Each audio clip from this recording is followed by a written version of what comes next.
Hello and welcome to the York Creatives Podcast. My name is Ben Porter, and each week you can join me as I chat to someone from York's creative community. This week's guest is Ben Bentley. Ben is an internationally published music, portrait and editorial photographer, shooting for publications, record labels and commercial clients such as Puma, Diesel, Topshop, BBC Music and Universal Pictures, as well as being a contributing photographer to the NME. So Ben, welcome to the podcast. Hey, thank you for having me. So as a photographer, you shoot a lot of musicians, you shoot a lot of bands. Do you remember the first gig you ever shot?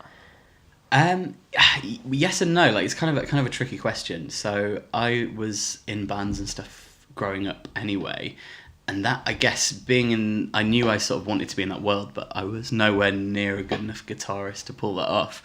So the music photography stuff became a tangible way of like me being in that world but not of it, if that makes sense. Like I got to play a part that sort of I was actually ended up being pretty good at, rather than sort of playing really middle of the road guitar in a indie band in the mid 2000s that wasn't going to go anywhere. So yeah, I mean, like, I think the first like proper band, as it were, rather than like just like somebody in the back room of a pub, was at Fibbers, and it was a band from LA who I really liked at that point in time called the Blood Arm, and like they had a huge track that year, and I'm spacing on the name of it, but like I saw that they were coming to Fibbers, yeah. And I kind of got it in my head that like, right, okay, I really want to photograph these guys. How did you make that happen? Did you ask the band? Did you ask the venue? I'm really spacing on it, but as much as I'm not encouraging this, I want to say I probably blagged it. But they were great. Like, they didn't disappoint me in the sense that, like, it was a great gig.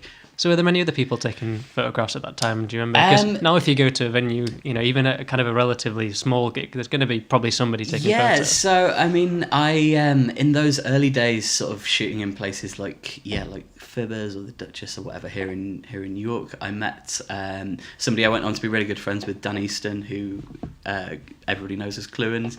Yeah. So kind of in that sort of those early days, I guess he was the first other music photographer I met. So what kind of time was that? Was that when you were at university, or? That would have been sort of like 2009, 2010, I guess, that really early sort of stuff. Yeah, I went to university, but I actually dropped out. Like, once I realised that the photo stuff was what I was deadly serious about, I kind of had this really serious conversation with my mum and dad where I was kind of like, I'm going to be a statistic one way or the other. I either drop out and become a statistic that way, or I come out with such a poor to middling degree at the end of this and don't do anything with said degree, or I kind of throw all my eggs in this basket, and now I've got this bee in my bonnet that sort of that photography was what I wanted to do, and that music photography particularly was sort of where my heart was. I was just more so over the moon that like I finally figured out what it was I cared enough about to actually pursue on that level. Do you know what I mean? I was really excited just by finding that confidence in myself that I'd chosen something. So tell me about One Another. When did that come into the picture? Because that was how I first heard about you. Yeah, so One Another started as a magazine and a website sort of looking at, I guess, the good news, the cultural stuff that was happening in York. It was kind of like the antidote to like everything that people joke about with local press, basically.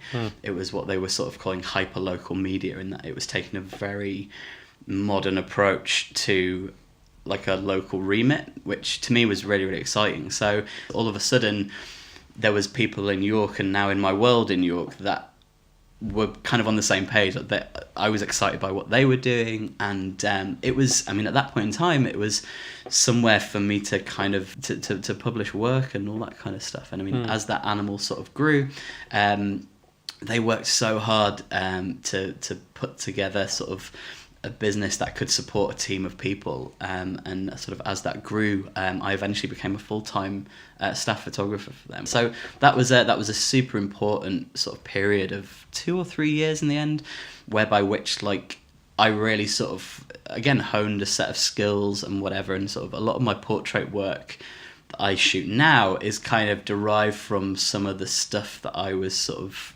working on for them and kind of aspiring towards being able to create for them. That was the first time I'd really worked with a creative team, like with an art director, and with a makeup artist and a stylist, and sort of, and with actual real world models and stuff like that. So it was a lot of firsts, and it was super exciting to be sort of a cog in a bigger machine and to look at these sort of editorial spreads and to think, hang on a minute, like not one of us on our own could have pulled this off. So how did you get in with the Enemy? Every sort of few months I would email Zoe, who was the picture editor at the time, and sort of with some sort of reintroduction every time, and kind of like, hey, this is what I've been up to, and sort of you said stay in touch or whatever the first time I emailed you. And I took that literally, and I just sort of persisted. And then out of the blue, I got an email from her one day at 6:02 on a Friday afternoon. Hi, Ben. How are you fixed on Sunday morning between 11:30 and 1:30?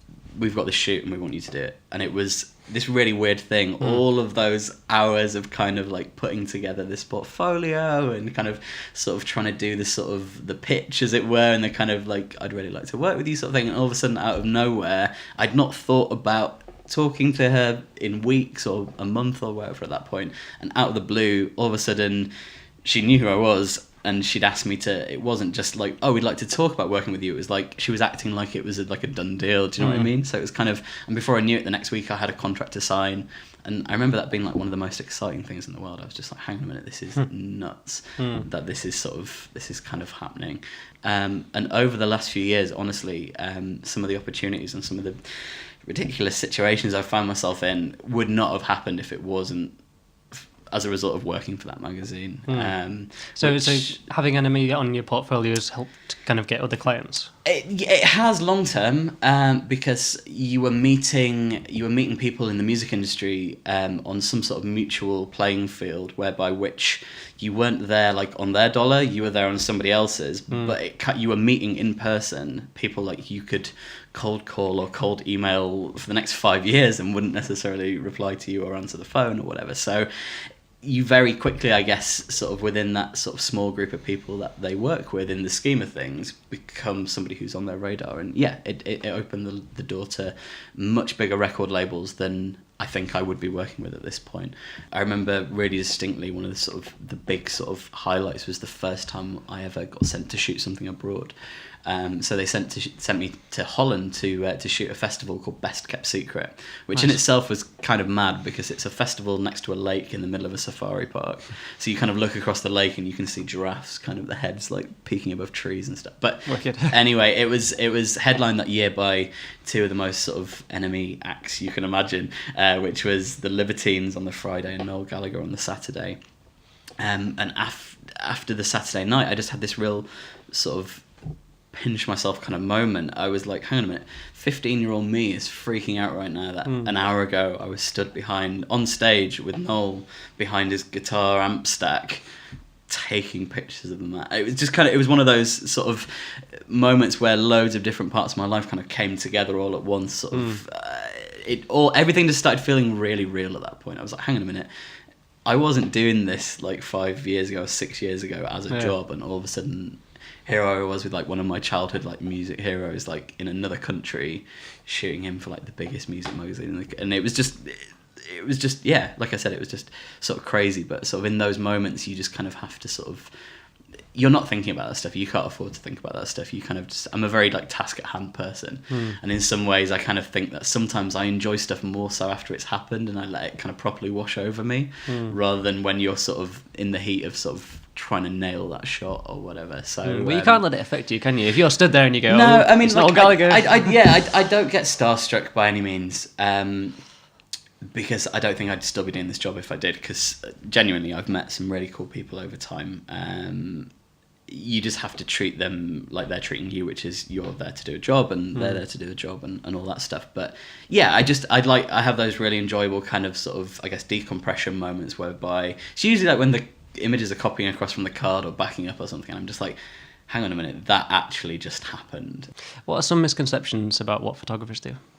I think people have this conception that I spend all day every day with like really cool bands and sort of models and whatever else, and to be honest, it's kind of the opposite of that. You go from these really intense periods of sort of maybe 2 or 3 days working with a bunch of people, and then all of a sudden like you're editing at home and retouching and stuff, and you're kind of on your own for like 12 hours a day whilst I wait for Jess to come home or whatever. And it's that weird sort of that flip side. And I guess people don't see me getting up at 3:45 in the morning to like finish packing cases, to be on a train at 5:30 to London, to then, do you know what I mean, and dragging like 10 grams worth of stuff on the tube at rush hour, like trying to get across London to a studio or to a location or whatever. There's just the miles, the physical miles, even that we walk at festivals and whatever. Like I remember the first year I shot Glastonbury for the NME. It was kind of, I'd never been to that festival prior to that, and I guess I didn't have any real field of reference for like quite how much bigger than it was. And all of a sudden the idea that I was having to account for like, okay, I need 45 minutes to walk from this stage to this stage because of the mud and just the volume of human traffic wandering between these places, whilst carrying like 15-20 kilograms of cameras and stuff. Yeah, do you know what I mean? It's like, that is the stuff people don't directly see. They just see the pictures that we work really hard for at the end of it and think, that must be great, getting paid to go to a festival. It's like, hang on a minute, mate. Yeah. It's like looking through someone's Instagram to judge their life. Exactly. And I think stuff like Instagram is only kind of exacerbating that very one-way glass, that one-way mirror. People only see that end product and sort of assume from my Facebook or my Insta or whatever that it's that is kind of this lovely glossy sort of day to day, and in reality there's a lot of sweating, there's a lot of probably very unappealing early mornings and late nights, followed by another early morning and another late night and stuff. So I don't know, it could be worse. I could have a real job. So tell me about York then. What are you interested in? What are you excited about that's happening in York at the moment? I love the fact that sort of in the last few years so many great coffee places have sprung up, and there's some really nice sort of hangout places which just weren't there kind of 5, 6, 7 years ago. And sort of places like the Crescent, it's great to sort of actually have sort of a really genuinely grassroots feeling sort of venue again. It's a type of venue that is getting really, really scarce, and I think it's super important that sort of city by city, town by town, people protect that stuff, because before you realise it, it's gone, and people have made noise complaints, and all of a sudden there's flats there, and we're going to wake up at some point and those venues are already going to exist in back issues of magazines rather than sort of in real life. So to me the stuff that is going on in places like that is really, really important. What's one thing that you would do to improve the art scene in York? I mean that's a really tricky question. I think York in general has a culture which it very much is fighting, but sort of is often losing the battle to, of kind of looking backwards more than it looks forward. And although there are people who are definitely fighting the good fight in terms of sort of smaller contemporary art galleries and stuff, like our friend Greg, according to McGee, I mean, he and Isles are running a city centre gallery in one of the most historic ends of town that are really sort of pushing the boundaries in terms of the type of stuff you might expect to find in those sort of spaces. People assume, I think, because they're opposite Clifford's Tower, that it's going to be sort of fairly traditional, stuffy, kind of relatively cliched sort of tourist-centric stuff, but it's not. They're working with really, really exciting people who, to my knowledge, aren't being exhibited other places in York necessarily.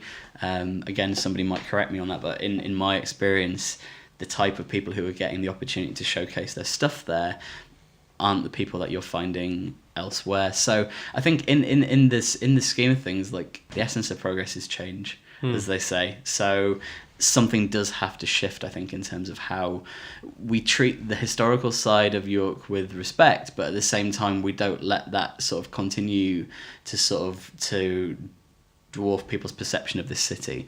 And I think sort of the hard work that went into getting the UNESCO City of Media Arts qualification surprised a lot of people outside of this area, because in their head it's Vikings and it's the walls and it's the Minster, and it is all those things, but I mean, like any good city, it's not utterly defined by those things.